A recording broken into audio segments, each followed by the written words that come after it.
and charge glasses. And close the door.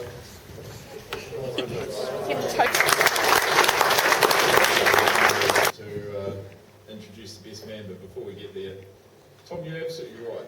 We've spent a large proportion of my life since university fleeting together. I was living in Hamilton. I get a call from Tom. He's been kicked out of the hotel where he's been staying while he's doing his training and things.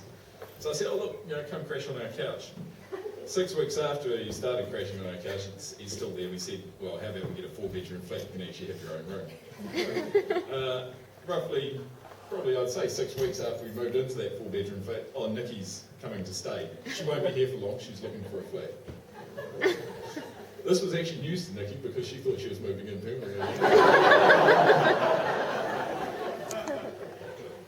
Tom, it's fair to say, I'm glad that we no longer live together. Because hands off my farm, you still don't have any assets yet.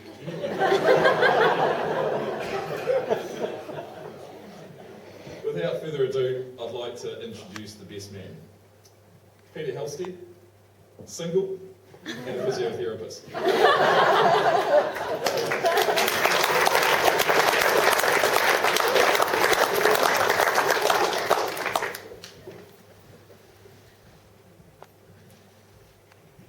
Peter Halstead, MD, best man, still single. Lots been said about these bridesmaids, so pretty good. Nothing about these two Mark boys over here. I'm quite impressed how they scrubbed up, including Thomas and Andrew. Very good, Andrew. Just a quick thanks, Jerry and Michelle, those dresses, it's a good job. And also, those of you tomorrow that go to their house, you'll see what they've done with the garden. Their place looks fabulous at the moment. So a quick congratulations to Andrew and Lynn and Cliff and Jerry for bringing these great creatures into the world. Also, congratulations to Andrew Breton. I don't know if many of you know, but Andrew's the reason that we're actually here so quickly.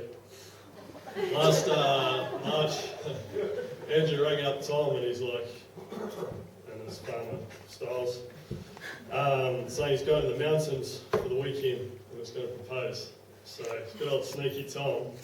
Knowing that he'd been in a relationship for 6 more years than Andrew. And then he'd been under the pump a bit from his mates, and we'd been sending emails of like petrol pumps and pump bottles and booze mills, pump classes. And, there was about 15 emails of pumps in it. It was good value. Socket pump, it was good. He quickly ducked next door, borrowed a ring off his mate, Frodo. He proposed to Nicole. You'll notice she's got no engagement ring. He had to give that ring back to Frodo. And then he's called up Cliffy and just claimed it. Andrew caught up a couple of days later. So cheers, Andrew. So anyway, I turned up to uni 10 years ago. So did Tom. And been shown my room by the residential advisor, and she's like, oh, you're going to have to keep the noise down. This boy next to you is studying to be a vet. And I'm singing on the radio. I was 18 years old, just left home, carrying a loaded gun and not too sure what to do with it. And I was excited about listening to like radio. 2 days later I met Tomo and I was like, oh, this guy's dry. 2 days later I saw him shake. 2 minutes and 20 cuts later I thought he was a bloody retard.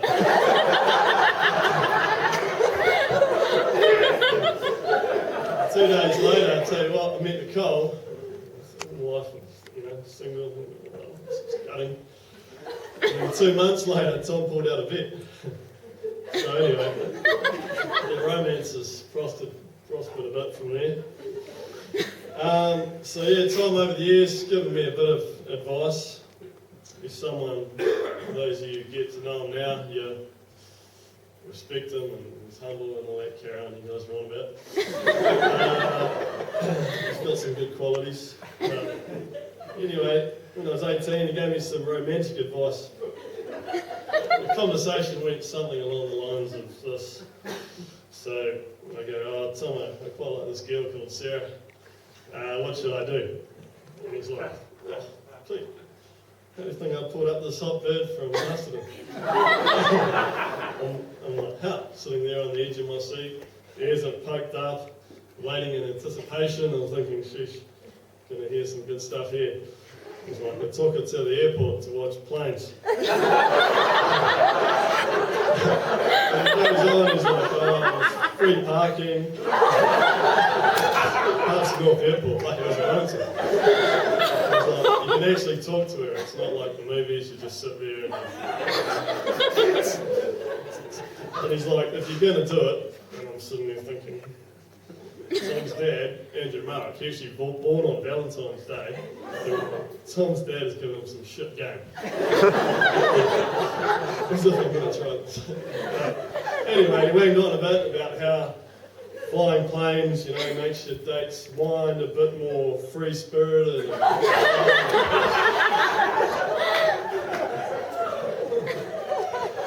Then I'm thinking, shit, he's about to sell me a joint. So I thought I'd roll with it, you know. We didn't know each other that long. So I said, how do you know when it's the right time to kiss her? And he's like, Pete. I feel them every now and then. And he says, make sure you practice on your elbow first.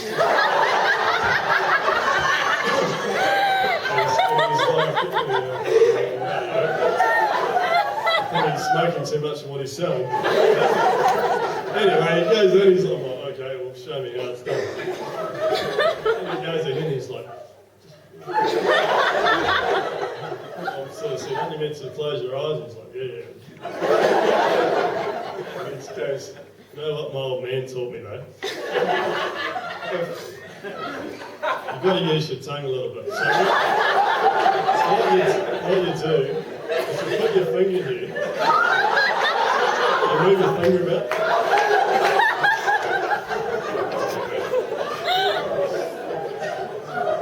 And by then I'm thinking, I've just hit the jackpot here. The best passionate person on. So anyway, we go on and I ask him, how do you know if it's the right time to kiss her? And he's like, listen carefully. Clearly we can get some more great advice passed down by Andrew Mullen. And he goes on and he's like, oh, when a big plane comes in, get her to turn her head to the left. He's like, yeah, I sit on the right because my technique's better on the right. Right, just learned about my elbow, not about the female specimens. Anyway, so he's like, as she turns her head, move your lips just really close to her cheek. And then, when she looks back, crouch, hold, and engage. Anyway, I took his advice on board. It's fair to say that my moves didn't work so great. And I tried on this other bird. And I think actually David Kidd, the MC, had a bit better luck a couple months later. Sorry, Janine.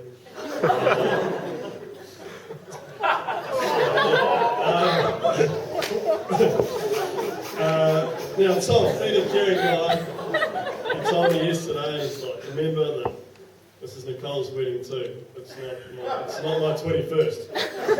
We didn't even have one. And then I went to Nicole's 21st, but ended up having domestics with the missus about not paying enough attention, so I messed up that. Anyway, that's awesome. Despite me being initially pissed off about losing a fellow nighttime hunter, I've come to see why Tom has fallen in love with this sort of stubborn, rugby playing girl from Wairarapa. You know, she must be the funniest girl in the region because the amount of giggling that I had to put up with living next to these guys over 3 years was ridiculous. Not in like a, way, but she must be funny. They just used to giggle. Tom's like, it was a shocker. Anyway, we know we're earplugs, as you know, you're playing. So she's a stubborn girl.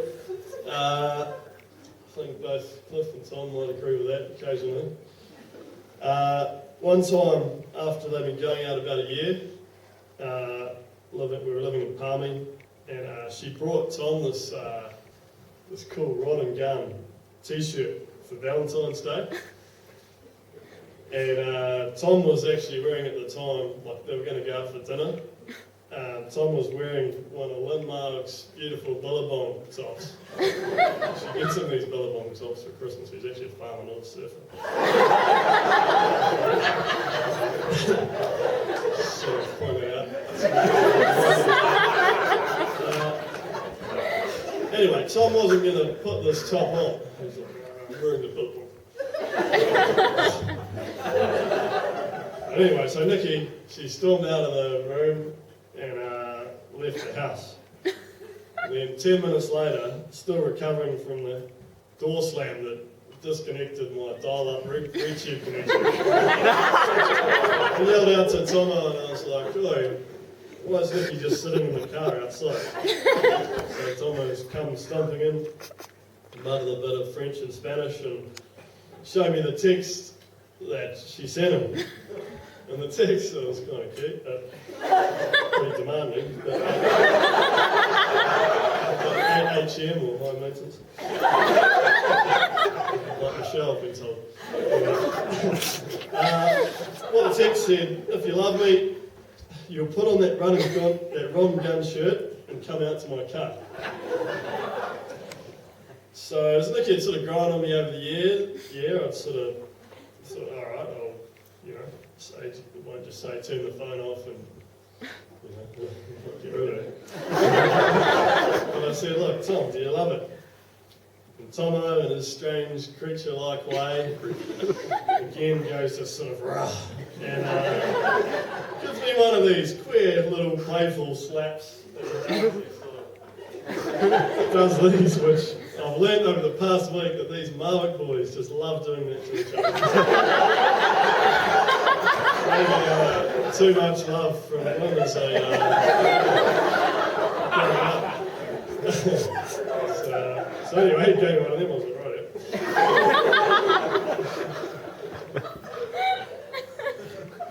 And he goes, I don't know, Peter. So he goes back in his room again.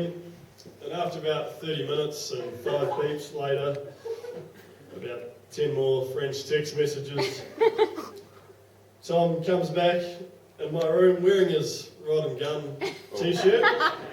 So see you later with a big grin on his face. And it was from this moment I knew that shit just got real. So this has taken 10 years, which is a while. But, he's obviously loved her for a lot of that time, which is pretty cute. So anyway, everyone gives advice at these ceremonies. I'm not really married or anything. Maybe after tonight. Some advice, why not? Some of our mates, we got this quote that goes along the lines of, you don't stop playing because you get old because you stop playing. Now, just want to clarify my definition of playing. It's not that Courtney Place stuff, but more about, I encourage you guys to spend time with your friends and your family. And remember, it's not all about work. And keep joking around. Just sort of mix things up a bit in the future. Don't get too serious on everything, alright? So, I've no doubt that both of you guys will follow in Andrew and Lynn 32 years, and Cliff and Jerry 32 years. That's kind of cool. And you guys will have a successful marriage.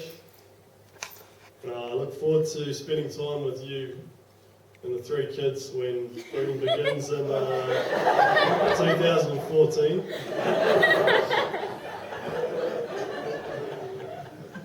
So,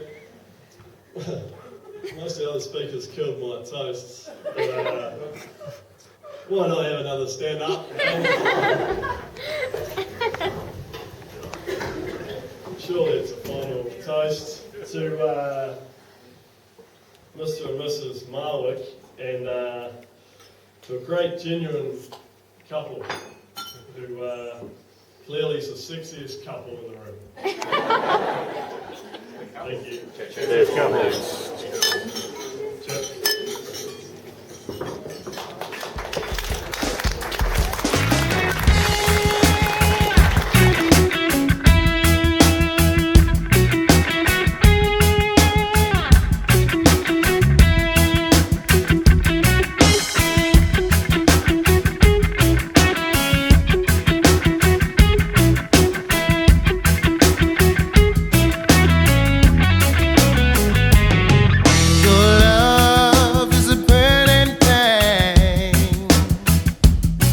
And it makes a fiery ring, yeah.